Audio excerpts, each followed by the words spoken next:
Now we have to look at what Noah was instructed to do. Noah was instructed to build an ark. And by definition, an ark is something that affords safety and protection too. So God was teaching Noah how to build or create a space where he was protected and safe from the elements of the world. Now, if you don't get that one, I don't know. I don't know how to tell you. I don't know how to tell you to get that one.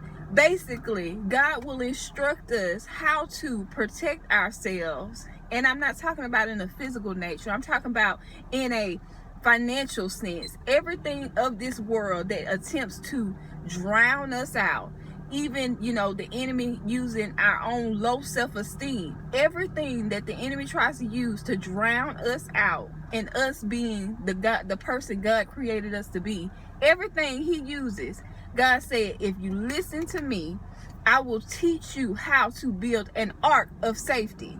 I will teach you how to be in a place where you are no longer affected or affected, whatever, by what's going on. So we have to get that point. Come on, people. It's time out for us to sit up here and act like we don't know what to do. We don't know what to do because we're not fellowshipping, because it's so apparent that we have the power that we don't access. That's the apparent issue here, that the believers of God have access to a power that they just refuse to use. They don't even not want to use it. They just refuse to use it because it requires you to step into a level of, not even purity, that's not the word I want to use, but a level, it requires you to elevate your mindset to a place that is so above earthly things. It's so heavenly. It's so complex. It requires you to push past the flesh that will keep you at this low living mindset. And people just don't like that. But you're in the same condition and position that you have been because you refuse to do what you know to do, which is use the word. And the word is, let God instruct you. And how does God instruct you? Through his word. So if he's giving instructions, that means that there must be a counteraction on your part. And that counteraction is obedience. So let's roll with it, guys. Come on. Now, y'all can tell I'm pretty crunk because I don't never act like this. Now, let's get into the specifics of this ark. Because remember, what did God tell Noah to build the ark for? For his protection and for his safety. So let's see the parallels of this ark to what God is doing with us. Now, all of this is talking about a miraculous move of God. So we're going to stay on this level, and then we might drop down to the deep, and then we might pop back up. I don't know where we're going, but I do know that we're hearing from the Lord. So God told Noah to use a certain type of wood, and it's called gopher, Gopher, gopher wood. And here's the significance on that.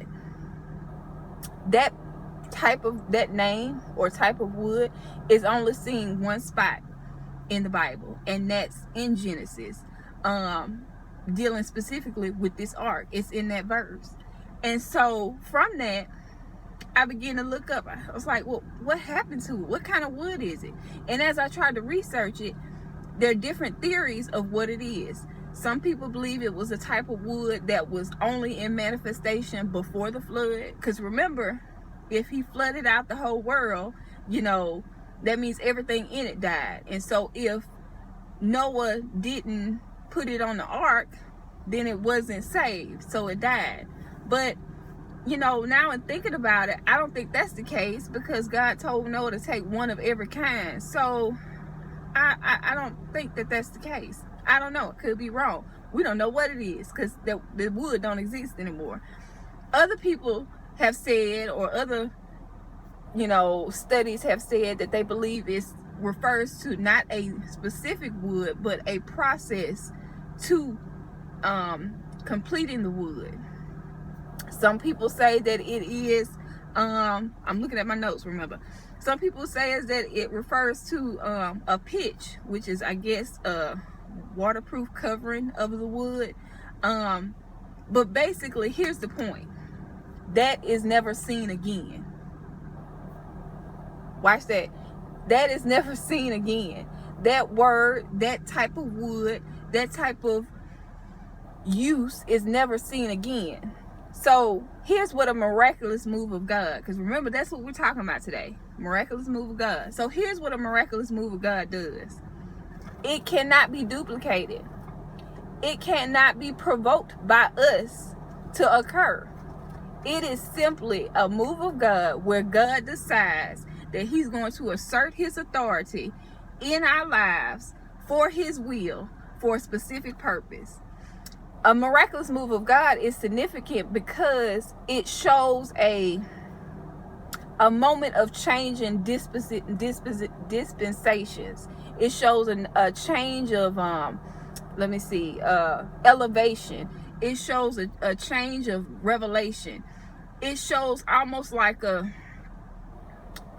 I can't, let me slow down. But it shows a change in dispensation. And so these miraculous moves of God don't occur often. And we have to understand that they're different from miracles. See, miracles are what Jesus did on earth. Jesus, turned water into wine. Jesus healed the sick. Jesus, cast out devils. And Jesus, when he was, as he was talking to the disciples, he said, now these works you shall do greater. So miracles is different from the miraculous move of God. Let me show you how. We have access and we have the power through Jesus to do miracles. But a miraculous move of God can only be done by him. When Jesus died on the cross, and then he rose, and then he came back up, and he defeated the enemy of our soul to reestablish us in God to our rightful place. That was a miraculous move of God. You won't ever see that done again, and nobody else can do it. So that's what differentiates a miracle from a miraculous move of God. Miraculous move of God contains or has miracles in it, but it's so much greater than just that. It's a changing in dispensations. See, we moved from law to grace when Jesus died. So God is saying, when I do stuff in the miraculous move of my being, this is God talking, things are shifted in the spiritual realm. Things are no longer the same in the spiritual realm. And of course, if it's not the same in the spiritual, it's different. It manifests in the natural as well. So a miraculous move of God is that is going to change the perception of the natural, because it's already spiritually changed some stuff. Whatever it is, the scripture says, in the last days, I'm gonna pour out my spirit. Your sons will prophesy, your daughter will dream dreams, or vice versa. Everybody gonna be doing something, prophesying, dreaming. It's gonna be the Spirit of God on his people.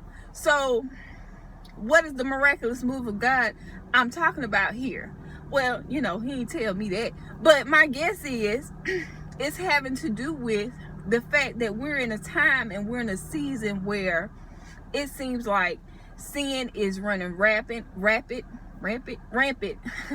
in our nation, and that we're losing a whole set of generation. From a certain point on back, it seems like we've lost them to the world.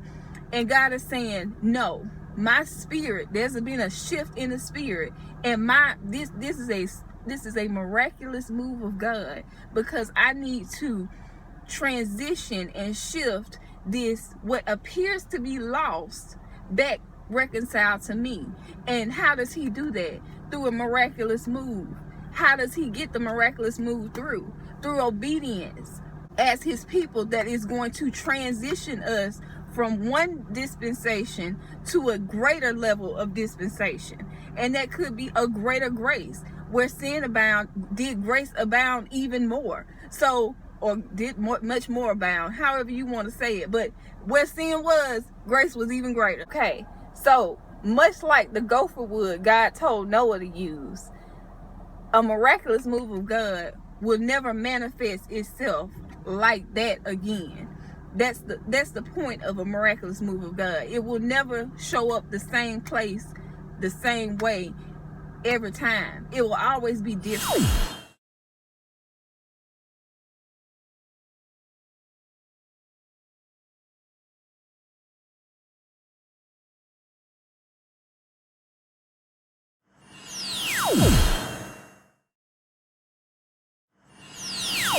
Slept on me, trying to eat with vultures. Y'all look frail, let me feed the culture. Can't get full off the lead and coke, huh?